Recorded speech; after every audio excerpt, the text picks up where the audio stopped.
Prayagraj കുംഭമേളയിലെ viral പെൺകുട്ടിയെ വിവാഹം കഴിച്ച ഫർമാൻ ഖാൻ ഇപ്പോൾ എവിടെയാണ്? മധ്യപ്രദേശ് പോലീസ് പോക്സോ കേസ് എടുത്തതോടെ അയാളെക്കുറിച്ച് യാതൊരു സൂചനയുമില്ല. അതിനിടെ ഫർമാനെ തേടി പോലീസ് കൊച്ചിയിലെത്തിയിട്ടുണ്ട്. ഇയാളുടെ തൃക്കാക്കരയിലുള്ള സുഹൃത്തിൻ്റെ വീട്ടിലെത്തിയ അന്വേഷണ സംഘം ഫർമാനോട് ചോദ്യം ചെയ്യലിന് ഹാജരാകാൻ നിർദ്ദേശം നൽകി. നിലവിൽ ഹൈക്കോടതി അറസ്റ്റ് തടഞ്ഞിട്ടുണ്ടെങ്കിലും ഈ നിയമക്കുരുക്കിൽ നിന്ന് അയാൾക്ക് അങ്ങനെ രക്ഷപ്പെടാൻ കഴിയില്ല.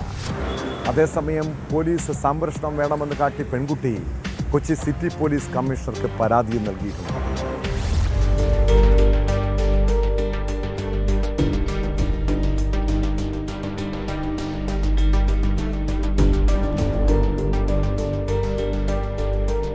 വിവാഹ സമയത്ത് പെൺകുട്ടിക്ക് പ്രായപൂർത്തിയായിരുന്നില്ല എന്ന ദേശീയ പട്ടികവർഗ കമ്മീഷന്റെ കണ്ടെത്തലിനെ തുടർന്നാണ് മധ്യപ്രദേശ് പോലീസ് ഭർത്താവിനെതിരെ പോക്സോ കേസെടുത്തത്.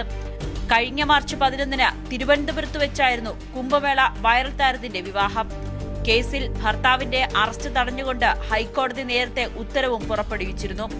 പോക്സോ കേസിൽ അന്വേഷണം നടത്തുന്ന പ്രത്യേക അന്വേഷണ സംഘമാണ് കൊച്ചിയിലെത്തിയത്. പെൺകുട്ടിയുടെയും ഭർത്താവിന്റെയും മൊഴി രേഖപ്പെടുത്തും. അന്വേഷണ സംഘത്തിന് അറസ്റ്റ് തടഞ്ഞുള്ള ഹൈക്കോടതി ഉത്തരവ് കൈമാറിയെന്ന് Kochi city police commissioner Kaliraj Maheshwar പറഞ്ഞു. ഹൈക്കോടതി ചെയ്തിട്ടുണ്ടല്ലോ, അതിൽ നമുക്കൊന്നും പറയാനല്ലോ. മധ്യപ്രദേശ് പോലീസ് വന്നിട്ടുണ്ട്, പക്ഷേ ഹൈക്കോടതിന്റെ പരിധിയിലല്ലേ. It is like high court order is there. Madhya Pradesh police they have a case, അത് അന്വേഷിച്ച് അവർ വന്നിട്ടുണ്ട്. അത് മധ്യപ്രദേശ് പോലീസോട് ചോദിക്കേണ്ടത്. ഹൈക്കോടതി ഒരു ഓർഡർ കിട്ടിയിട്ടുണ്ട്, അതിനുடைய കാപ്പി നമുക്ക് കിട്ടിയിട്ടുണ്ട്. ഹൈക്കോടതി 20-ാം തീയതി വരെ സ്റ്റേ ചെയ്തിട്ടുണ്ടല്ലോ, അപ്പം അതനുസരിച്ച് അവരും ചെയ്യുമായിട്ട്. അല്ല, മധ്യപ്രദേശ് പോലീസ് മറ്റൊരു സേനാംഗ രീതിയിൽ നമ്മളോട് വന്ന് പറഞ്ഞ് നമ്മൾ ഇത് ഹൈക്കോടതിയിൽ പരിധിയുണ്ട്, അതിനുடைய കാപ്പിയൊക്കെ അവർക്ക് കൊടുത്തിട്ടുണ്ട്. അവർക്ക് കുട്ടിയെ കൊണ്ടുപോകണമെന്നാണ് അത് മധ്യപ്രദേശ് പോലീസോട് ചോദിക്കേണ്ടത്. Thank you. ഇതിനിടെ അന്വേഷണ സംഘം കൊച്ചിയിലെത്തിയതിനു പിന്നാലെ തനിക്ക് പോലീസ് സംരക്ഷണം വേണമെന്നാവശ്യപ്പെട്ടുകൊണ്ട് പെൺകുട്ടി മുഖ്യമന്ത്രിക്കും കൊച്ചി സിറ്റി പോലീസ് കമ്മീഷണർക്കും പരാതി നൽകി.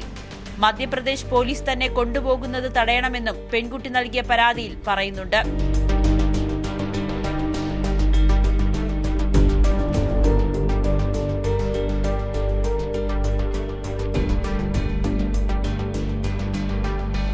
ന്യൂസ് 18 കൊച്ചി.